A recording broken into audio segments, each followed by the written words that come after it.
যদি হয় মালাইকারি, সেটা যদি হয় চিংড়ি মাছ, গলদা চিংড়ি। তো দেখতে পাচ্ছ আজকে আমি একটু বাজারে এসেছি বন্ধুরা। বাজারে কি কি কেনাকাটি করলাম তোমাদের সাথে আমি সেটাই শেয়ার করলাম। বাজারে কি কিনেছি চলো, তার জন্য পুরো ভিডিওটা দেখতে হবে, কেমন? হ্যাঁ চলো। গন্ধরাজ লেবু কার কার প্রিয় কমেন্ট করো কিন্তু। যদি হয় মুসুরির ডাল, ওফ। না, আমরা গন্ধরাজ লেবু কিনলাম, কিনে আরও টুকটাক সবজি বাজারও কিনলাম। এটা হচ্ছে চন্দনপুকুর, ব্যারাকপুর, বিশাল বড় বাজার। বাজারটা দেখে সত্যি খুব ভালো লাগলো। তো চলো দেখো কি কি কিনলাম। প্রথমেই শীতকালে কমলা লেবু, এটা তো মিস করা যাবে না।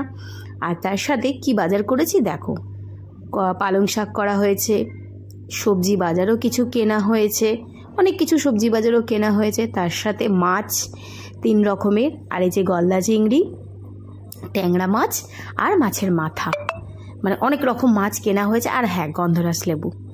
তে রান্নাটা জমে যাবে না, কি বলো বন্ধুরা? নারকেলের দুধ দিয়ে বাবা বাবা কি টেস্টি, কি টেস্টি। সবার কি জিভে জল আসছে বন্ধুরা? চলো আজকের মতো ভিডিওটা এখানে স্টপ করছি। টাটা, বাই, ভালো থাকো, সুস্থ থাকো।